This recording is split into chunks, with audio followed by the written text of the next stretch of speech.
Hey, what's going on, everyone? Welcome back to the channel. Really excited for this video, actually. We get to take a look at the top 25 places to visit in Norway. Just seeing the landscapes, and it's incredible. Some of the views of the Fjord and the fjords, and just a lot of it, actually, there's portions of it that remind me of some places here out in British Columbia is where I'm at, and some of the fjords and just the areas and the mountains. It's so beautiful, and I hope you're very grateful to live in such a beautiful place, as I try to instill in myself to have a feeling of gratitude for the just amazing nature that we get to experience on a daily basis. All right, let's hop into it. Make sure to like and subscribe. I would appreciate it. What's up, guys? My name is Ryan, and I recently returned from exploring the beautiful country of Norway, and I want to share with you my favorite places. So here's my Norway top 25. It's so pristine, and some of the landscape shots, they're giving me Lord of the Rings vibes, and I love it. Norway has to be one of my all-time favorite countries. From the jaw-dropping fjords of western Norway to the sea mountains of Lofoten, Norway offers some of the world's most unique landscapes. I mean, I just can't get enough of this country. Now let's start this video off at Fjord. Now located about a 6-hour drive from Oslo, Fjord is one of Norway's most popular destinations. The fjord is over 260 meters deep and surrounded by massive mountains. Now, one of the most spectacular features of the fjord is the Seven Sisters waterfall. It consists of 7 separate streams that descend 410 meters to the water below. The best way to see the fjord is by boat. Some people arrive by cruise ship, but you can also take a ferry or tour boat to show you around. This is by far the best way to witness the waterfalls and majesty of the fjord. Now, the main reason I wanted to go to Fjord was to visit Skagafla. It's this historic farm built on a cliff 270 meters above the fjord. Now, you can only access the hike by taking a ferry over. It cost about $50 per person, and the ride had some amazing views. Now, when we got off the boat, the hike was no joke. It just goes straight up the mountain where you get some amazing views on your way up. When you reach the farm, you'll feel like you're in a fairy tale. The cabins are covered in moss-covered roofs, and the views you get up there are just astounding. I'm just jealous of whoever owns those cabins. Farmers used to live here all the way back in the Middle Ages, and it was inhabited until the early 1900s. Back when it was a farm, it could support over 100 animals.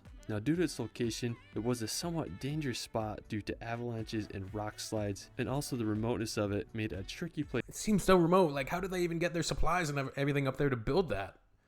I mean, absolutely, they should be bragging about, like, hey, you think you live somewhere cool? Check this out, man. Holy smokes. It's for agriculture, but the farmers made it work. Today, it's easily one of Norway's most beautiful hikes and one of my favorite places I visited during my time in Norway. Now, afterwards, we're going to take a drive on the Vegen. If you're driving south out of Fjord, you have to take this road. It's this mountain pass with so many amazing spots. Now, one of the first places I came across was this set of mountain cabins right next to some waterfall. It looked like it could be a movie set for a fantasy film. Now, as you keep driving up the road, you'll come across this unique landscape with exposed rock and hardly any vegetation. The road just winds through the scenery, and it's such a beautiful drive. I love the lakes that were up there. One was called Juvatnet, such interesting, and it had this dark blue color with an impressive mountain. Such like interesting biomes. Backdrop. And then down the road was Lyngvatnet, which had some towering mountain walls. I mean, on the drive, there's just so many cool lookout spots. One of the most impressive is the Geiranger Skywalk. It's the highest ford view in Norway and costs about $25 to access. Now, after we're going to head to Stryn. Now, it's about an hour-and-a-half drive from Geiranger. We stayed here several days, and it's this beautiful village with this serpentine river that winds through the valley. What's great about Stryn is that it's close to so many places. One of my favorites is Luvatnet. It's located just 20 minutes from Stryn, and it's this glacier lake with a distinct turquoise water and has an incredible backdrop of the mountains. Now, when we were there, if anyone watching the video has ever been to like Banff and Jasper National Park, Lake Louise, it's kind of giving me some of those vibes. If you've ever been there, it's beautiful. We drove to the other side of the lake to this place called Ludalen. Now, there was this insane waterfall called Rumnefjellfossen that was easily one of my favorites that I saw in my time in Norway. Now, while Lovatnet is stunningly beautiful, the lake has had its fair share of tragedies over the last few centuries from landslides. Now, right next to that waterfall I was talking about, in Dun, dun, dun, dun, dun, dun. Dun, dun, dun, dun, dun, dun, dun, dun, dun. 1905, a massive rock from the Remnantfjell mountain came loose and fell 500 meters where it hit the water, and it caused a tidal wave that wiped out some villages completely off the map. Jeez. Despite this history, Lovatnet is a place you gotta visit. It's hard to match the beauty of this Norwegian lake. Now, right next to Lovatnet is another glacier lake called Oljevatnet. Now, I thought this It's area pretty was epic. incredibly beautiful. I love driving around the lake's Drone edge. footage here. Now, if you go to the very end, there's some impressive glaciers and waterfalls. There was this waterfall called Vollefossen that I thought was so impressive, and you can also hike to this glacier called Brikstelbreen. It's about a 5-kilometer Brikstelbreen. round trip hike, and on What? the way you'll experience waterfalls and incredible views of the It's Briksdals so glacier. Now, pretty. afterwards, we're going to visit this mountain called Ekinniba. Now, it's located about an hour's Ekinniba. drive from Stryn, and it's this perfectly shaped mountain peak. It kind of reminded me of the Matterhorn. We went to this lake at the base of the mountain called Bergheimsvatnet. I just had a great time chilling on the shore and marveling at the mountain. If it's not too windy, the lake gives off a perfect reflection of the peak. I mean, just such a lovely spot. Now, afterwards, we're going to visit Romsdalen.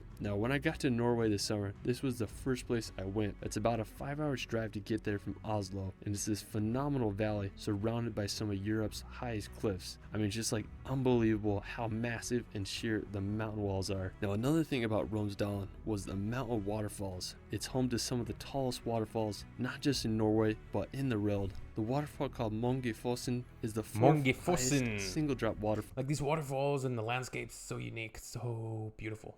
in the world with a height of 773 meters. There's just waterfalls everywhere you look and a pristine river that runs through the whole valley. Now, one reason I wanted to come here was to witness Trollveggen. It is the tallest vertical rock face in all of Europe with a height of 1,700 meters. Now, one of the best places to view Is this like, is there any mythology, or is it just Trollveggen? Like it has nothing to do with trolls? I have seen that movie. I think it's called Troll. It's a Norwegian movie, I believe. And yeah, it's like this troll comes alive from the mountainside. It's really cool. Trollveggen is from Litlefella or Little Mountain. Now, to get there, you take a toll road that costs about $10, Looks and it's a fairly easy hike out of this that world. takes about 20 minutes. Now, when you're up top, you'll be facing the daunting Trollveggen mountain across the valley. When I was there, it was pretty cloudy, but I still got a good look at it. Now, aside from Trollveggen, there's so many amazing views from the top, such as the Romsdalhorn Peak, which is one of the most uniquely shaped mountains I've ever seen. You also get great views of the winding river and valley below. I mean, this place is just freaking amazing. If you come up for sunrise, you'll get a great view of Trollveggen as the sun hits the cliffs. Overall, one of my favorite places I visited in Norway. While we're still on the topic of trolls, we'll go take a drive on the Troll's Path or Trollstigen. The Trollstigen, the Troll's Path. I just want to search up that movie really quick. Troll Norwegian. It is so it is a Norwegian film. I was correct. This is a good movie, man. Troll. 2022 Norwegian epic monster film directed by Roar Uthaug. Starring Ina Marie Wilman, Kim Falk, and Mads Stjågard Pettersen. Very, very good movie. Very, very good movie. I recommend it. All right, let's continue. I'm going to split this video up into 2 parts because we're getting into it's going to be a really long video territory. So we'll do a part 1. I'll stop about halfway through. Now, it's located just 20 minutes from Trollveggen. This is possibly the most famous road in all of Norway. It has 11 hairpin turns as it scales up the mountain with a 10% incline. It was first opened in 1936 after taking 8 years to build. I thought driving on it would be a little sketchy, but it wasn't too bad except when you're Everyone's going so slow. passing a bus or two. Now, one thing I love about Trollstigen is its waterfalls. There are 2 of them. My favorites was Stigfossen. It's 320 meters high and it has this arch bridge that passes over it. Now, on top of Trollstigen, there's this really cool visitor center and a lookout point. It's just So like foggy a short and 5-minute eerie. walk, and you'd be able to get panoramic views of the road and all its turns. It was really cloudy when I was there, but that just added to the magic of the location. Norway sure knows how to make good roads. Now, another one of Norway's most famous drives. This is the one we've seen, the Atlantic Ocean Road. We saw this, a short video of people driving on this, and it was, I think they called it the most dangerous road in Norway. More like the coolest road in Norway. But yeah, when the sea is angry, this is really cool. Is the Atlantic Ocean Road. Now, the 8.3-kilometer road runs over an That's spectacular. of islands. The Atlantic Ocean Road was completed in 1989. It's made up of 8 bridges and 4 resting places and viewpoints. The route is an impressive feat in engineering, and it won the Norwegian Construction of the Century Award. So if you decide to do a Norway road trip, absolutely worthy, you have to take a drive on this scenic road. Afterwards, we're going to head down All to right, so we will continue on this with part 2. I'll definitely get that out as soon as I can. I just realized I'm really, really hungry. I got to search into Norwegian foods, Norwegian food videos to and go make something to eat. All right, we'll see y'all in the next one. Cheers.